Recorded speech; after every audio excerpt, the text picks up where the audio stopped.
In this video, I make a field of boulders and turn it into a heather moorland.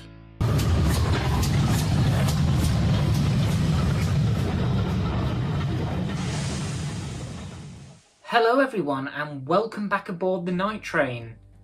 I recently did an update video covering where the layout currently stands, and in that I announced that I'd scrapped my plan to build a narrow gauge tunnel on part of the narrow gauge loop. This was because on some of the tight Pico set track curves that I'd used, some of the rolling stock was a bit temperamental. So I didn't want to tempt fate and cover this part of the layout up, and then something happened that I wasn't able to address.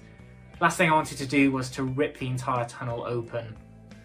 So I began thinking of potential alternatives, and my mind drifted back to my days at university when I used to pop out to the Peak District for hikes and walks in a lot of very impressive British scenery. Using that as some inspiration, with all of the rock pieces that I'd already cast, I decided to turn this area of the layout into a boulder field and heather moorland of sorts. Before I could even think about the plants though, I had to get the terrain sorted. So I took all of my spare rock casts and went about creating a completely different landscape to what I'd planned. Here's how it turned out. First, I had to make the banks that would rise up on either side of the narrow gauge line, to make it seem like the line ran through a small gully. For this, I stuck a piece of rolled up newspaper in place with some masking tape, making an easily compressible, adjustable bank atop which I could apply mod rock to.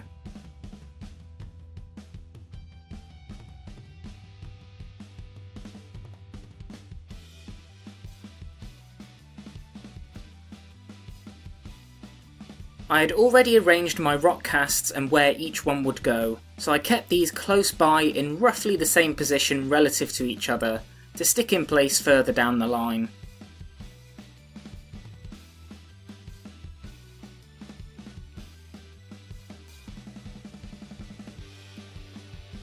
These casts were made from the same Woodland Scenics mould I used for the outcrop at the back of the narrow gauge yard.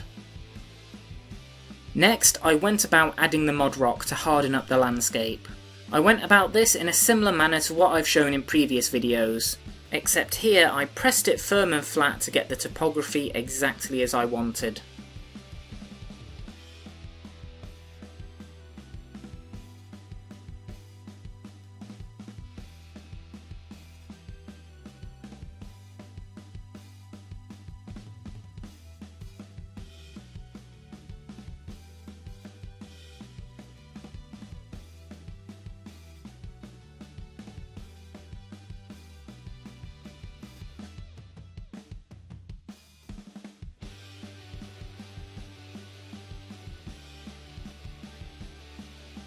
I repeated the process on the other side of the narrow gauge loop, going for some more ambitious, irregular mounds of earth and rock.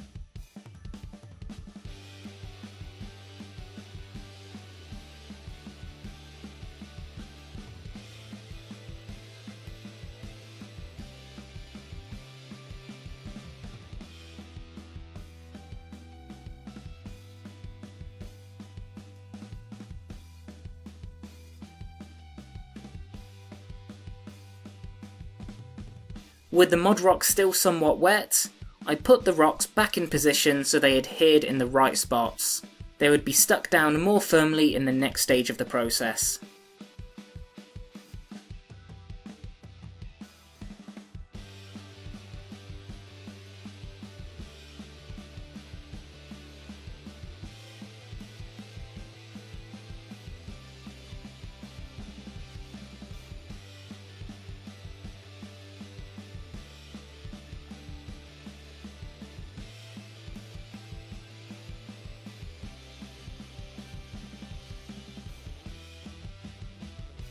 Using some wall filler paste, diluted to be a bit runny, I used a pipette to apply this around the base of the rocks, getting in underneath any openings to fill gaps and stick them more firmly to the mod rock laid down underneath.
Once the initial filler had dried, I then painted more filler over the remaining mod rock to hide the texturing and gaps within the bandage. I did this with a paintbrush to get into the tighter gaps by the rails and between some of the closely positioned rock pieces.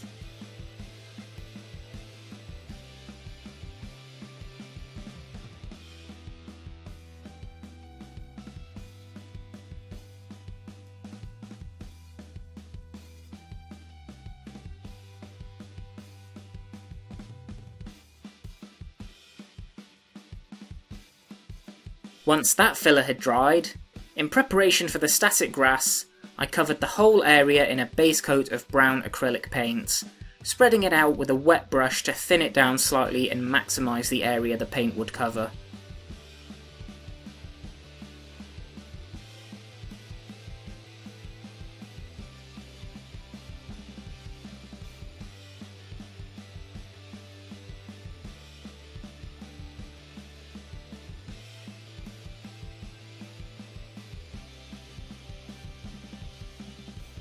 Next, I painted the rocks in a base layer of dark grey, the same shade I used for the base layer of the cliff face along the narrow gauge yard, as these rocks would be in the same stratigraphic layer, so of a similar coloration.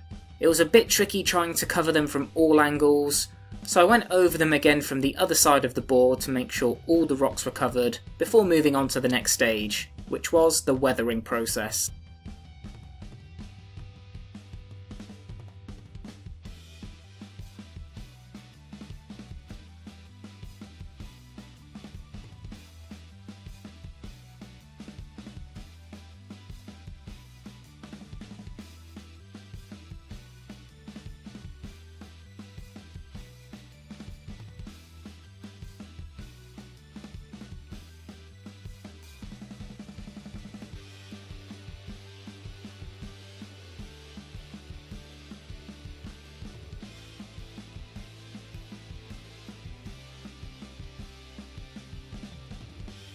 Once again, I went with the Woodland Scenics Earth Colours liquid pigment to add some highlights to the rocks. It was the concrete shaded pigment, but still works in the way I wanted. I diluted the pigment down in some water and painted this over the rock pieces. The dried runoff didn't bother me, as the static grass should cover it up. Even if patches showed through, this would give the impression of sandy pockets of soil or finely eroded rock material in the surrounding soil layer, giving a bit more environmental variation.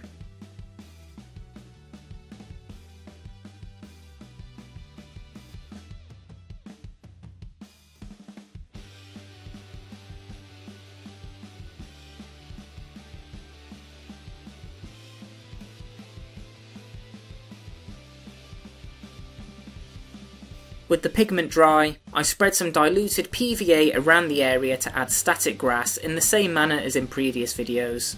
In this instance, I was careful not to get any of the glue on the rock so that they remained bare, and was careful with the amount I applied at the base edges to get everything to blend together nicely. Next came a healthy coating of static grass. It was tricky to keep the applicator close to the board but above the height of the embedded rocks. Any unstuck excess was vacuumed up for reuse.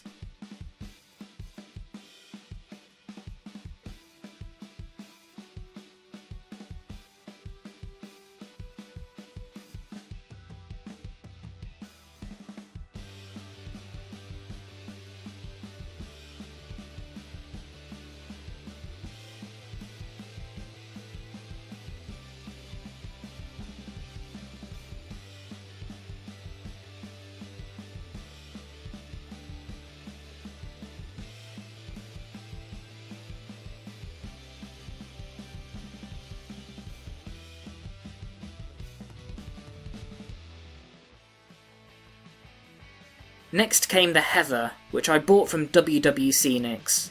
I bought a pack of 100 4mm tall tufts and a pack of 100 6mm tall tufts to mix together to create some heterogeneity in the heather height, while not having any of it look overscale.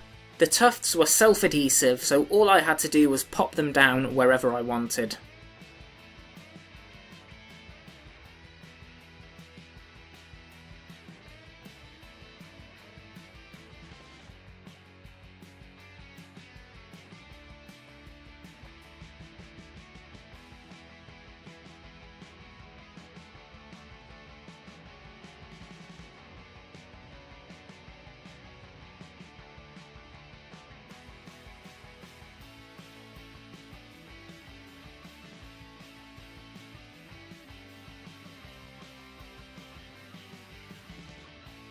After that, I added some more generic bushes and shrubbery in the gaps and around some of the rocks on the periphery, as well as in the gully through which the narrow gauge line ran.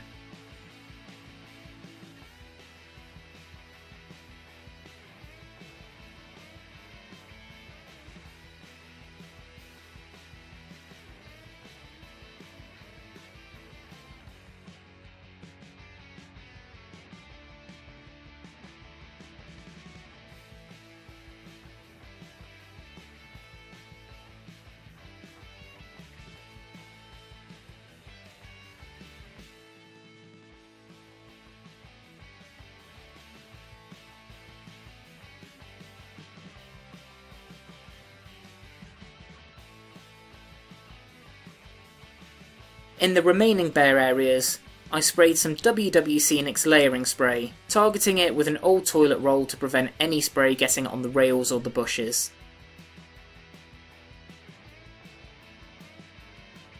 Then, I laid down a layer of slightly longer, yellower static grass fibres to add some shading and patches of drier grass atop the raised land.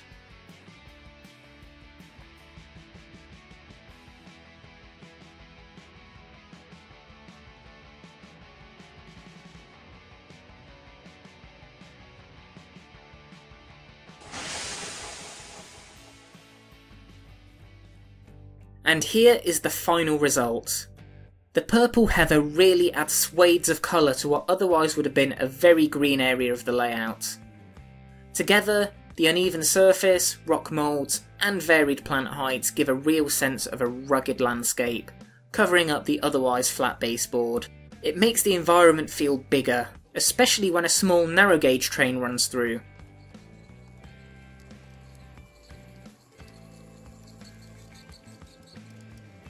It all exemplifies the charm, and offers a very different environment to that on the rest of the layout.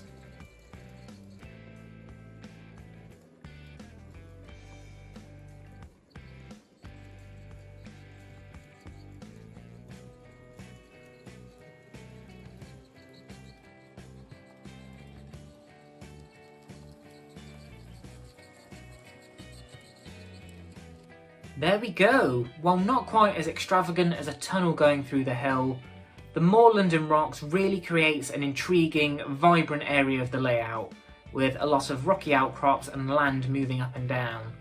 It's very different to what I've got planned for the rest of the scenic areas that I've got to do. As far as plan Bs go, this one turned out much better than I anticipated.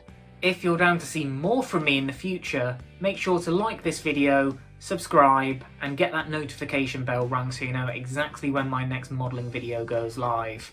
The layout's really coming along at quite a pace now, and save for the two main features of the back baseboards, they're very nearly finished, and I can't wait to show you those main features as and when I get around to finishing them off. Thanks again for watching, and I'll see you in another video very shortly. Take care.